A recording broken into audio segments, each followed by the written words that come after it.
নিয়ম বহির্ভূত এবং অবৈধভাবে এক রাজ্য থেকে অন্য রাজ্যে নিয়ে গেলে ভারতের আইন অনুযায়ী গুরুতর অপরাধ। আর এই জায়গাটা দেখতে হয় যে বৈধ লাইসেন্স ছাড়া রক্ত কেনাবেচা এবং এক রাজ্য থেকে অন্য রাজ্যে নিয়ে গেলে ড্রাগস অ্যান্ড কসমেটিক্স অ্যাক্ট 1940 তাদের 27 নম্বর ধারা অনুযায়ী 3 থেকে 5 বছরের জেল এবং সর্বোচ্চ 10 বছরের জেল এবং আর্থিক জরিমানা হয়েছিল। সব জানেন, স্বাস্থ্যমন্ত্রীকে ছিল, অ্যারেস্ট হবে না কেন প্রাক্তন স্বাস্থ্যমন্ত্রী। এবং এই যে রক্ত, সেখানে লাইসেন্স ছাড়া যদি কোনো HIV অন্য কোনো মারাত্মক রোগ যে ঢুকে যায়, তাহলে বিএনএসের 271 এবং 272 নম্বর ধারা অনুযায়ী গুরুতর অপরাধ। আর এগুলো বলছেন না যে জানতেন না। আর জানলে এক রাজ্য থেকে অন্য রাজ্যে যদি রক্ত যায়, তাহলে সেই রক্ত স্থানান্তরের জন্যে সরকারি অনুমোদন এবং ড্রাগ কন্ট্রোলের অনুমোদন, কোল্ড চেইন বজায় রাখা, লাইসেন্সপ্রাপ্ত গাড়ির প্রয়োজন এবং যে কোনো ব্যক্তিগত অনুমোদিত পরিবহন পাচার হিসেবে গণ্য হবে। এটা করেছেন, নিয়েছিলেন, নেননি।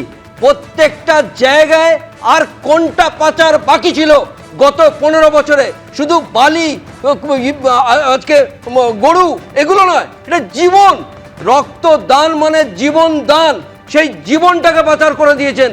কোন জায়গায় নিয়ে গেছিলেন বাংলাটাকে, সেটা আপনি ভাবতে হবে। প্রাক্তন যে স্বাস্থ্যমন্ত্রী এবং স্বাস্থ্য দপ্তরের যিনি এখনো আছেন নিগম, সেটা কেন অ্যারেস্ট হবে না, কেন সাসপেন্ড হবে না, আমরা তো বুঝতে পারি না। সেই জায়গার থেকে দেখতে হবে যে আজকে রক্তদানের অবস্থা, কোনো বৈধ লাইসেন্স ছাড়া রক্ত এদিক ওদিক করা যায় না, সেটা প্রচার হয়ে যাচ্ছে। আমি বলছি রাজ্যে প্রচার হয়ে যাচ্ছে। বলছেন কেন অ্যারেস্ট হবে না? প্রশ্ন তো এইখানে যে অ্যারেস্ট না হওয়ার পেছনে, কোনো আইনত ব্যবস্থা তাদের বিরুদ্ধে না হওয়ার পেছনে বিশেষ কি কোনো কারণ রয়েছে, বিশেষ কি কোনো প্রভাবশালী যোগ রয়েছে?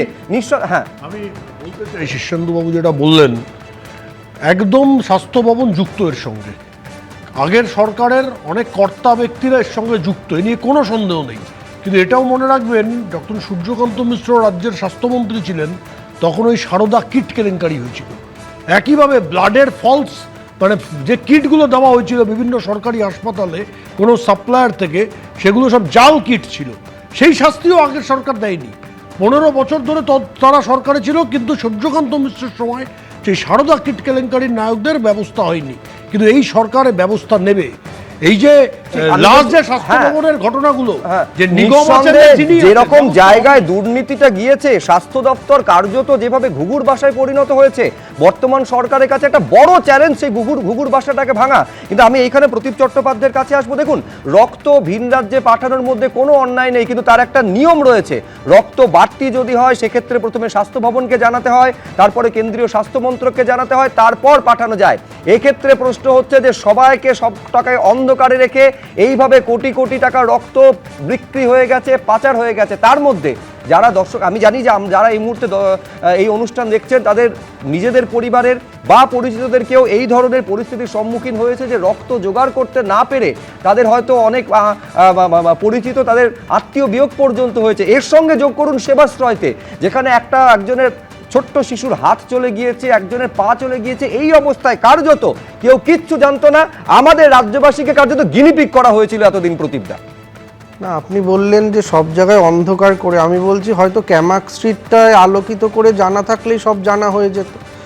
এই যে পুরো দুর্নীতি, টাকা এই যে পাচার, অবৈধ পাচার তো টাকার জন্য, এই টাকা কয়েকশো কোটি টাকার যে দুর্নীতি, এটা আমি দুর্নীতিই বলবো।